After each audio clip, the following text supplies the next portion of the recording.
Hello students, this is video number 8 of waves and this is a new topic in the same chapter sound waves. Sound waves की अगर मैं बात करूं तो sound waves जो हैं वो मैकेनिकल वेव्स हैं. मैकेनिकल वेव्स मतलब उनको मीडियम चाहिए चलने के लिए. साउंड वेव्स जो हैं वो लॉन्गिट्यूडनल वेव्स हैं. लॉन्गिट्यूडनल वेव्स को शो करने के लिए ये छोटा सा GIF है जिसको आप देख सकते हो. क्या दिखाई दे रहा है यहां पे, अगर आप नोट करो यहां पे इस GIF के अंदर क्या है. मैंने पहले भी आपको बताया कि लॉन्गिट्यूडनल वेव्स का बिहेवियर कैसा है, जिसमें पार्टिकल जो है, पार्टिकल की मोशन और वेव मोशन, पार्टिकल की मोशन और वेव मोशन आपस में पैरेलल हैं. ट्रांसवर्स वेव्स के अंदर पार्टिकल की मोशन और वेव मोशन आपस में परपेंडिकुलर होते हैं. आप यहां पे नोट कर सकते हो, यहां पे रेड कलर के डॉट्स बने हैं इस यहां पे GIF में आप देख सकते हो. ये रेड कलर के डॉट्स हैं जो ये वाले, इनकी बात कर रहा हूं, ये वाले इनकी बात कर रहा हूं. ठीक है, इनको ध्यान से देखो. यहां पे इसने लिख के भी रखा है नीचे पार्टिकल. इनको अगर देखें तो देखो क्या दिखता है हमें. क्या क्या क्या होता है इसके अंदर, क्या क्या दिखाई दे रहा है कि इसमें ये पार्टिकल्स हैं, ये वाले, ये कैसे मूव कर रहे हैं. They are moving parallel to the wave. इनकी मोशन और वेव की मोशन जो है वो बिल्कुल आपस में पैरेलल है. देखो यही मेरे को आपको शो करना था. और इसमें एक चीज और नोट करो, यहां पे लिख के भी दिया हुआ है साथ साथ में, क्या, compression rarefaction. Compression rarefaction. आप एक पर्टिकुलर पार्टिकल को देखो, ये ऐसा ये यहां पे मिलियंस ऑफ पार्टिकल शो किए हैं GIF के अंदर. ये मिलियंस ऑफ पार्टिकल्स हैं, लेकिन कुछ पार्टिकल्स को पर्टिकुलरली मार्क किया हुआ है. उन पार्टिकल्स को देखो तो कैसी मोशन है उनकी, सिंपल हार्मोनिक. देखो सिंपल हार्मोनिक. नीचे पार्टिकल लिख के भी रखा. वेव की मोशन देखो, ब्लैक कलर में वेव की मोशन लिखी है, एरो से दिखाई है, जो आगे की तरफ चल रही है. वेव तो आगे चल रही है. देखो वेव कैसे आगे चल रही है. कंप्रेशन रेयर फ्रैक्शन आगे आगे बढ़ रहे हैं. ठीक है, कंप्रेशन रेयर फ्रैक्शन आगे आगे बढ़ रहे हैं. लेकिन जो पार्टिकल्स हैं वो कैसे हैं, वो देखो to and fro motion, to and fro motion. तो ऐसी मोशन को हम क्या बोलते हैं, we call such motion is क्या, ये लॉन्गिट्यूडनल वेव है आपकी. This is a longitudinal wave. और मैकेनिकल वेव ऑब्वियसली ये है क्योंकि यहाँ पे पार्टिकल्स की ज़रूरत पड़ेगी आपको, जिनको आपको सिंपल हार्मोनिक मोशन देनी है, इसलिए ये मैकेनिकल वेव है. तो साउंड वेव हमने यहाँ से स्टार्ट की. फिर उसके बाद सबसे पहली चीज़ जो हमने ट्रांसवर्स वेव्स के अंदर भी की थी, उसकी डिस्प्लेसमेंट इक्वेशन निकाली थी. यहाँ पे भी आप देख सकते हो कि जो पार्टिकल्स हैं आपके, देखना, जो पार्टिकल्स हैं आपके, उनकी मोशन जो है वो सिंपल हार्मोनिक है. जैसे ये वाला पार्टिकल ये शो कर रहे हैं, ये वाला पार्टिकल जो शो किया, इस पार्टिकल की मोशन कैसी है, इस पार्टिकल की मोशन ऐसी है, कभी इधर कभी इधर. तो मतलब ये वाला पार्टिकल मान लो कहाँ पे है, x=0 पे. कोई पार्टिकल यहाँ पे ये वाला है, ये कितना है, x=x पे. ठीक है, x=x पे. तो दोनों का सिस्टम बिल्कुल सेम चल रहा है. दोनों की मोशन बिल्कुल सेम, आई मीन टू से दोनों की मोशन बिल्कुल बिल्कुल सेम है, सिंपल हार्मोनिक मोशन है. लेकिन उनके बीच में टाइम लैग है. पहले ये वाला मोशन देता है, उसके बाद वैसी मोशन ये देता है. लेकिन इन दोनों के बीच में टाइम लैग कितना है, that depends upon the velocity of the wave. That depends on the velocity of the wave. और साउंड वेव्स की वेलोसिटी आपको मालूम है 332 मीटर पर सेकेंड है. 332 मीटर पर सेकेंड है आपके साउंड वेव्स की, पर्टिकुलरली साउंड वेव्स की जब बात करेंगे तो. ठीक है, तो ये जो वेव आगे मूव कर रही है, जो डिस्टर्बेंसेज आगे मूव कर रही हैं, उनकी स्पीड कितनी है, अगर मैं पर्टिकुलरली इसको क्या मानूं, साउंड वेव मानूं, तो उसकी जो स्पीड है वो कितनी है, 332 मीटर पर सेकेंड.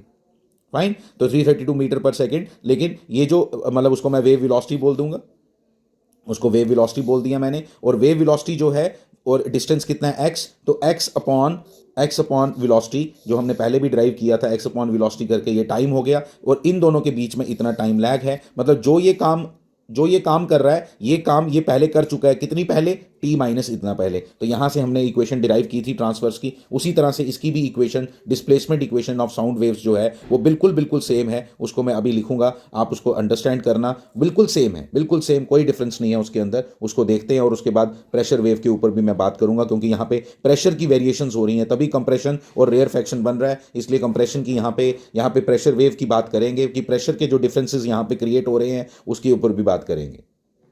तो इसकी जो डिस्प्लेसमेंट इक्वेशन आएगी, that will be S is equal to, S से रिप्रेजेंट किया है, वहाँ पे हम रिप्रेजेंट करते थे Y से, यहाँ पे मैं S से रिप्रेजेंट कर रहा हूँ ना, कोई डिफरेंस नहीं है उसके अंदर.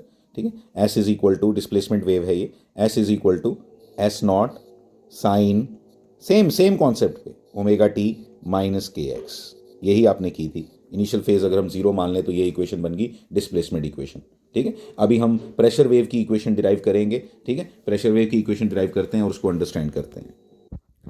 अब प्रेशर वेव क्या क्रिएट हो रही है वो हमें मालूम चल गया वहां से, क्या कि बार बार कंप्रेशंस और रेयर फ्रैक्शंस जो बन रही थी, ठीक है, उसके कारण प्रेशर की जो वेरिएशंस थी, हर एक पार्टिकल पे प्रेशर की जो वेरिएशंस हैं उसके ऊपर हम बात करने वाले हैं। उसके लिए उसको डिराइव करने के लिए इक्वेशन को हमने क्या किया, हमने एक, ये आप मान लो ये एयर कॉलम है, जैसे ये ऊपर एयर कॉलम था ये वाला, इसी तरह से ये भी एक एयर कॉलम है ये वाला, और इसके ऊपर हमने उसके बीच में से हमने एक डीएक्स सेगमेंट काट लिया, और इस डीएस सेगमेंट के अंदर हमारी डीएक्स सेगमेंट हमने काटा। ये कितने डिस्टेंस पे लिए यहाँ से, ये एक्स इक्वल टू जीरो है, ये मान लो आपकी मेन पोजीशन है, और ये यहाँ से एक्स डिस्टेंस पे आपने लिया एक डीएक्स सेगमेंट लिया। इस डीएक्स सेगमेंट के अंदर कितना कितना वॉल्यूम ऑफ एयर है, कितना वॉल्यूम ऑफ एयर है, that is V I, initial volume is equal to A is the area of this, area of cross section of this segment, इसका एरिया ऑफ क्रॉस सेक्शन, इस सेगमेंट का area of cross section, जिसको हम ए से represent करेंगे, बनाने की जरूरत नहीं है।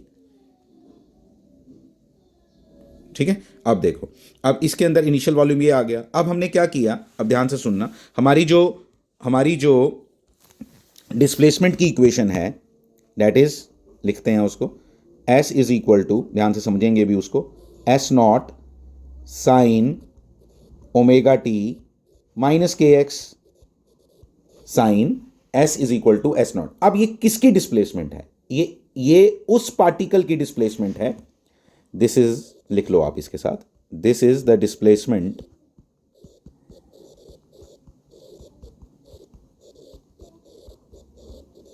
ध्यान देना आपने, सेम चीज होती है यहां पे, this is the displacement of particle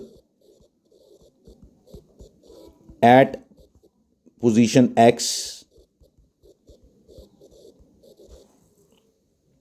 from its mean position, from its, वो उस पार्टिकल की मीन पोजीशन से डिस्प्लेसमेंट है, फ्रॉम इट्स मीन पोजीशन। ठीक है, इसी बेसिस पे हमने क्या लिख दिया यहां पे, कि हमने एक पार्टिकल लिया था जो एक्स पे लिया, ये वाला पार्टिकल कितना डिस्प्लेस किया, वो एक्स डिस्प्लेस किया।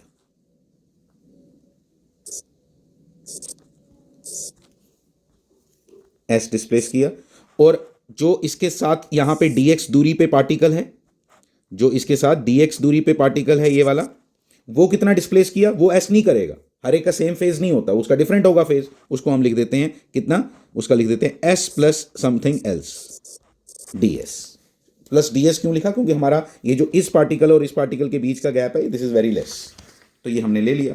इसके बाद अब हम देखेंगे फाइनल वॉल्यूम क्या आया। ठीक है, वॉल्यूम की चेंजेस से हम फिर वो निकालेंगे, कैसे निकालेंगे मैं खुद बताऊंगा आपको। ठीक है, फाइनल वॉल्यूम क्या आया यहां पे, इसका फाइनल वॉल्यूम क्या है उसको लिखते हैं। Final volume is equal to, ध्यान देना, इज इक्वल टू क्या हो गया, दैट इज ए इंटू, देखो एक ध्यान देना जरा, हमें फाइनल वॉल्यूम निकालना है किसका, इतने पोजीशन का, जो ये रेड लाइंस के बीच का वॉल्यूम है वो निकालना है, और वो किसके बराबर होगा, उसके लिए पहले मुझे ये देखना है कि ये कितना गैप है इसके बीच में। आपको देखो जरा ध्यान से, ये कितना हुआ, ये इतना पोर्शन यहां से लेके यहां तक का, यहां से लेके यहां तक का पोर्शन कितना हुआ, देखो मैं लिख रहा हूं कितना है, dx minus S, dx minus S. ठीक है, लेकिन प्लस ये भी करना है, प्लस एस प्लस ds, तो इसलिए वो क्या बन गया, फाइनल वॉल्यूम क्या बना, a into dx plus ds, dx plus ds, ये हो गया final volume. So change in volume क्या हुआ, सो चेंज इन वॉल्यूम किसके बराबर हुआ, यहां लिख रहा हूं, change in volume is equal to final volume minus initial volume.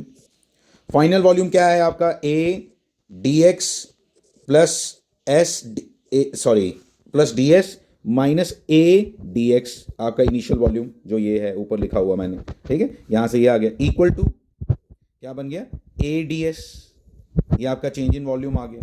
तो चेंज इन वॉल्यूम किसके बराबर आया, a ds के।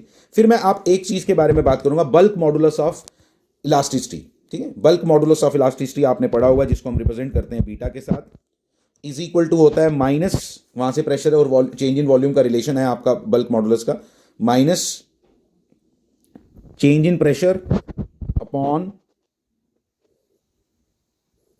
ये इसका फॉर्मूला है, ये आपने पढ़ा है उसमें फ्लूइड मैकेनिक्स में, ठीक है। ये आपने जब अपनी फ्लूइड मैकेनिक्स में मैकेनिकल प्रॉपर्टीज ऑफ सॉलिड्स में वहाँ पे हमने ये पढ़ा है।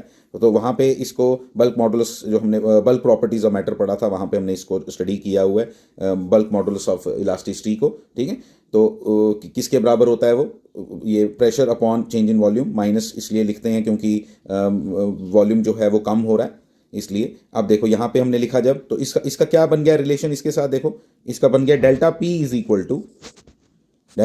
Equal to minus beta del V upon V, ठीक है, डेल वी अपॉन वी। अब देखो माइनस वी, देखना ध्यान से, डेल वी कितना है अभी निकाला आपने, ए डी एस। वी कितना है, वी हो गया जो पहले आपने लिखा था, क्या है वो, ए डी एक्स। अल्टीमेटली क्या बन गया आपका, ये बन गया minus beta D S by D x, ठीक है, D S by D x. अब आप देखो D S by D S कैसे निकालेंगे, ठीक है, इसको D S by D S कैसे निकालेंगे। अब देखो एस इज इक्वल टू क्या है, एस इज इक्वल टू है S not sine omega T minus K x.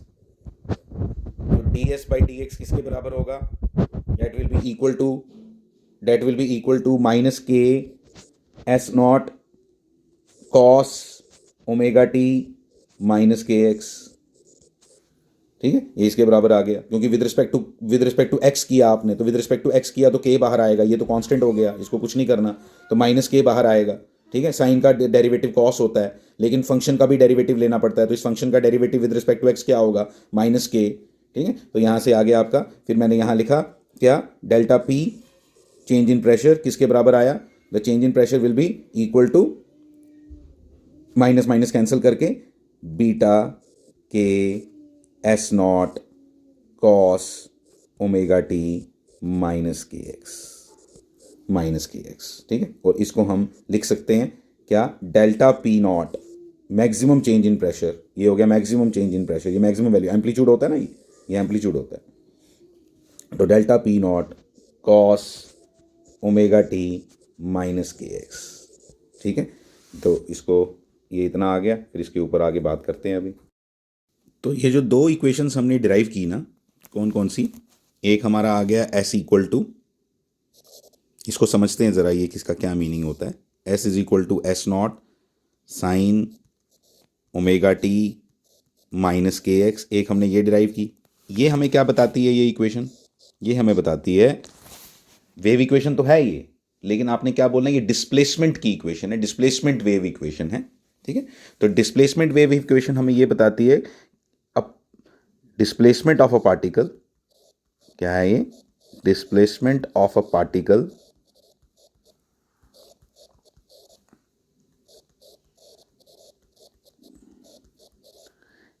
Eight position x, कहाँ है वो वाला पार्टिकल जिसकी पोजीशन क्या है, एक्स, एक्स हो गया जैसे 2 मीटर 3 मीटर जो डालोगे एक्स की जगह, ठीक है। Displacement of a particle at position x from its mean position, from its mean position,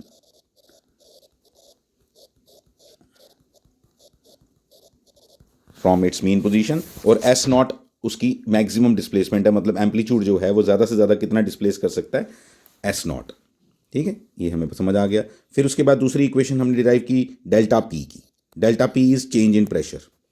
तो change in pressure is equal to, जैसे यहाँ पे आपका एस नॉट है, यहाँ पे आएगा डेल्टा पी नॉट, जिसकी वैल्यू किसके बराबर है, बीटा के एस नॉट के, ठीक है। Delta P naught sine omega T minus K X plus pi by two, ठीक है, कॉस की जगह हमने ऐसे लिख दिया, कोई प्रॉब्लम नहीं है, ठीक है, कोई प्रॉब्लम नहीं। इसका मतलब ये हुआ कि डिस्प्लेसमेंट वेव और प्रेशर वेव के बीच में जो, प्रेशर वेव के बीच का जो फेज एंगल है, फेज डिफरेंस है, that is equal to pi by two, ठीक है। अब यहाँ पे हम क्या लिखेंगे, ये क्या बता रही है, this is change in pressure, ये चेंज इन प्रेशर के बारे में बताती है, change in pressure of, pressure नहीं बोलना आपने, change in pressure of particle, change in pressure of particle at position x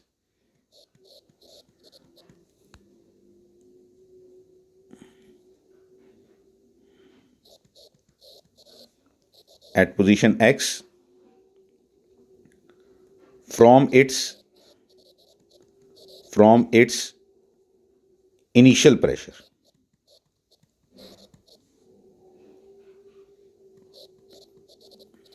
जो इसका पहले से प्रेशर था, ठीक है, वो इसके बराबर ये आएगा। ठीक है, अब यहां से हमें क्या पता चलेगा? ठीक है, इससे हमें ये पता चलेगा कि रियल प्रेशर, अगर कभी मुझे कैलकुलेट करना हो कि रियल प्रेशर कितना है उस पर्टिकुलर पॉइंट पे, real pressure at point positioned at X, positioned at X is equal to, ये सब इंपॉर्टेंट पॉइंट है, इनको हमने समझ लेना है, उसी के बेसिस पे हम अंडरस्टैंडिंग करके न्यूमेरिकल्स भी इसके कर पाएंगे। Position at equal to P I, जो इनिशियल प्रेशर था, plus delta P, plus minus delta P. Plus minus लिखने की जरूरत ही नहीं है, माइनस खुद ब खुद वैल्यू आ जाएगी माइनस, अगर आपकी वो जब आप इस इक्वेशन में डालोगे, वो टाइम के अकॉर्डिंग अपने आप आ जान से आंसर आ जाएगा, जिस टाइम पे निकालनी होगी उसके अकॉर्डिंग आ जाएगा। ठीक है, और maximum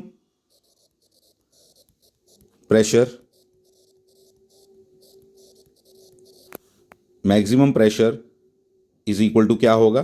P I initial position, initial pressure plus delta P not. सबसे ज्यादा चेंज कितनी होती है? Delta P not. Delta P not किसके बराबर है?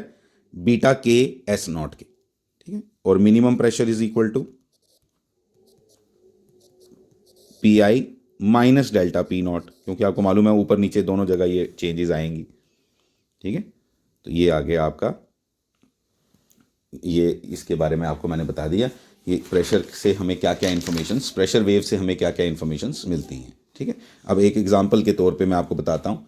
अगर कभी आपको दिया हो S is equal to S not sine omega T minus K X plus pi by six, और आपको बोला जाए कि फाइंड डेल्टा पी। ठीक है, फाइंड डेल्टा पी, तो डेल्टा पी किसके बराबर होगा? हमने अभी बताया delta P not, delta P not की जगह आप लिख दो सीधा, क्या सीधा लिख दो बीटा, जिसकी वैल्यू अगर आपको दी हुई है तो डाल देना, K S naught, delta P naught जिसको मैंने लिखा था साइन, देखो omega T minus K X plus plus pi by six plus pi by two. इसको कर लो solve, pi by six pi by two, 4 pi by 6, 2/3 pi, 2/3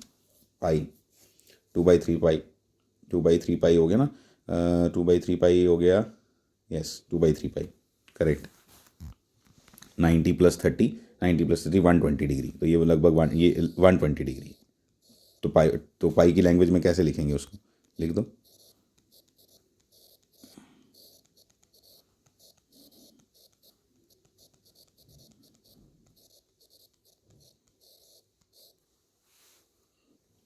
next आ गया आपका equation of a density wave.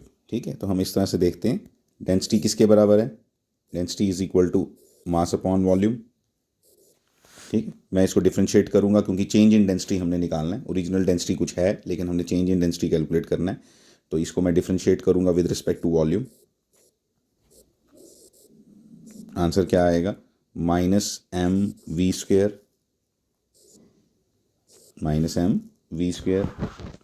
इसको फिर मैं इस तरह से लिख दूंगा,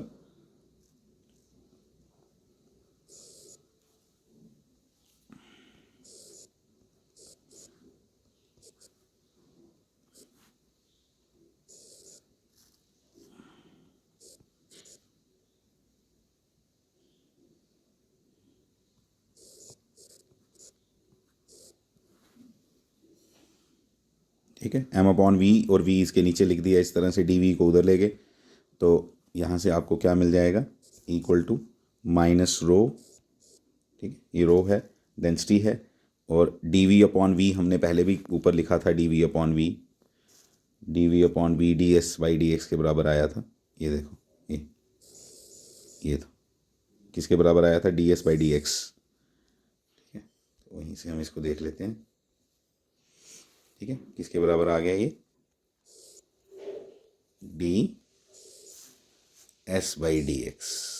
और ये हमने D S by D x, आपको मालूम है एस की क्या इक्वेशन है, एस की इक्वेशन को डिफ्रेंशिएट करना है विद रिस्पेक्ट एक्स, जैसे यहाँ किया था। एस की इक्वेशन कितनी बार लिख दी मैंने, ये इस इक्वेशन को डिफ्रेंशिएट करना है विद रिस्पेक्ट टू एक्स, तो क्या बन जाएगा,